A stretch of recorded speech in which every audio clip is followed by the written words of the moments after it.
यह बात उन दिनों की है जब मैं 12वीं में पढ़ता था।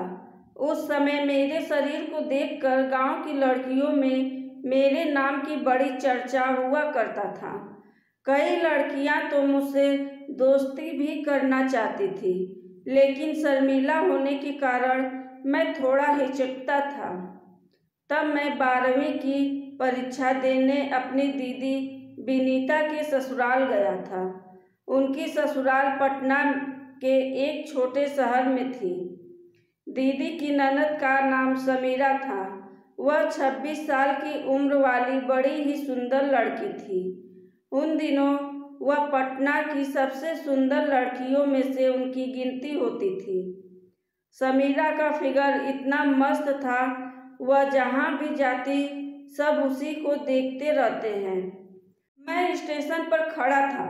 मुझे लेने दीदी की ननद समीरा आई थी। उसे देखकर तो मैं समीरा की तरफ इतना आकर्षित हो गया कि मैं भूल गया कि मैं कहाँ हूँ। बस में उसे देखता ही रह गया। बिना दुपट्टा के काली कुर्ती और नीचे सफ़ेद लेगिंस पहनी हुई थी। अपनी जिंदगी में पहली बार किसी लड़की को मैंने इस तरह देखा था।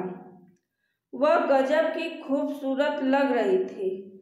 हम लोग स्कूटी पर बात करते हुए घर की ओर निकले। स्कूटी के पीछे बैठकर उसकी पतली कमर को पकड़ा तो मैं जन्नत का मजा लेते हुए जा रहा था। मैं सोच रहा था कि उसकी जवानी को देखकर कितने लड़कों की नींद हराम हो जाती होगी। घर आकर मैंने अपनी दीदी से बात की, दोपहर का खाना खाया। फिर उन लोगों ने मुझे पढ़ाई करने के लिए छत पर बने रूम को दे दिया। उसकी दीवार में छेद था, जहाँ से पूरी छत साफ दिखाई देती थी। उस दिन मैं थका था तो रात में जल्दी सो गया, लेकिन मेरे दिमाग सुबह के दर्शन के दृश्य रात भर चलते रहे। अगले दिन सुबह मैं नहाकर छत पर पढ़ाई कर रहा था। समीरा दीदी भी नहाकर ऊपर अपने कपड़े डालने आई थी। मैं चुपके चुपके समीरा को देख रहा था। उस दिन पहली बार ये महसूस हुआ कि समीरा को अभी जाकर गले लगा लूं। उस दिन से सारा शर्मीलापन खत्म हो गया था। अगली सुबह उसको छत पर आते देख हाफ लोअर और बनियान में छत पर अपने दोनों पैरों को फैलाकर बैठ गया था और पढ़ने की कोशिश करने लगा था। समीरा टी शर्ट और लोअर में छत पर कपड़ा सुखाने के लिए आई थी। उस समय मेरा चेहरा किताब से ढका हुआ था। वह भी चुपके चुपके से मेरे शरीर को देख रही थी।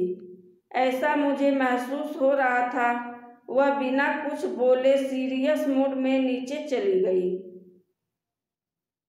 अब मैं घर में इसी तरह रहने लगा और जब भी उससे रूबरू होता तो मैं जानबूझकर कुछ ऐसा करता कि उसकी नज़र मेरे ऊपर पड़ती ही थी। वह भी धीरे धीरे हमसे बातें करने लगी और बात बात में मुस्कुरा देती थी। फिर एक रात की बात है, उस समय 1 बज रहा होगा। मैं पानी पीने नीचे किचन में जा रहा था तो नीचे अंधेरा था। मैं दीवार का सहारा लेकर किचन की ओर बढ़ रहा था। तभी समीरा वहाँ पहले से ही खड़ी थी। मैंने उसे दीवार समझकर आगे से पकड़ लिया। वह भी कुछ नहीं बोली। फिर उसने लाइट जला दिया। फिर मेरी तरफ मुड़ी और घबराकर बोली, क्या हुआ? यह कहते ही उसकी नज़र मुझसे मिली। मैंने कहा, मुझे पानी चाहिए था। उसने हाथ से इशारा किया, गिलास लेकर आओ। बस वह खुद से लिया हुआ पानी पीने लगी। मैं गिलास लेकर उसके पास गया और उसे दे दिया। उसने मेरे हाथ से गिलास लिया और पानी निकालने लगी। मेरी नज़र उसके शरीर पर ही टिका था। वह एक हाथ से गिलास भर रही थी और दूसरे हाथ से पीछे करके अपने लोअर को ठीक करने लगी। उसकी इस हरकत से मैं और उसका दीवाना हो गया और उसके पीछे इतने करीब चला गया कि जैसे उसने पीछे से हाथ आगे किया, मेरे शरीर से टकरा गई। थोड़ा सकपका कर उसने मुड़कर मुझे पानी दिया। मैं पानी पीते हुए उसकी आंखों में देखने लगा। हम दोनों एक दूसरे को आमने सामने देख रहे थे। उसकी नशीली आंखें बहुत कुछ बता रही थी। वह मेरे कान के पास आकर बोली, और पानी चाहिए? मैंने हाँ बोला और गिलास दे दिया। वह गिलास लेकर जैसे ही मुड़ी, मैंने इस बार अपना हाथ आगे उसकी कमर में घुसाकर उसे पीछे की ओर खींचा और गर्दन पर एक किस कर दिया। पानी लेकर वह मेरी तरफ मुड़ी। मैंने गिलास साइड में रख दिया। 2 मिनट के बाद वह मुझसे खुद को छुड़ाकर अपने रूम में चली गई। मैं भी उसके पीछे पीछे गया। वह रूम का दरवाज़ा लगाने की कोशिश कर रही थी। मैंने हल्का सा धक्का देकर दरवाज़ा खोला और जबरन अंदर घुसकर रूम बंद कर दिया। वह कुछ नहीं बोली। मैंने पलटकर उसे गले लगा लिया और दोनों एक दूसरे को पागलों की तरह किस करने लगे। अब रात भर एंजॉय करने के बाद हम दीदी के उठने से पहले ही अपने रूम में चले गए और समीरा भी अस्त व्यस्त कपड़ों में आज कुछ देर तक सोती रही। दीदी ने उसे जगाया, फिर पूछा कि तबीयत ठीक नहीं है क्या? तो समीरा बोली, नहीं भाभी, शरीर में काफ़ी दर्द महसूस हो रहा है। फिर दीदी ने दवा दिया तो कुछ देर बाद उसे थोड़ा आराम हुआ। अब इसी तरह हम दोनों परीक्षा तक खूब मस्ती किए। फिर मैं अपने घर चला आया। फ़ोन से बातें अक्सर होती रहती थी।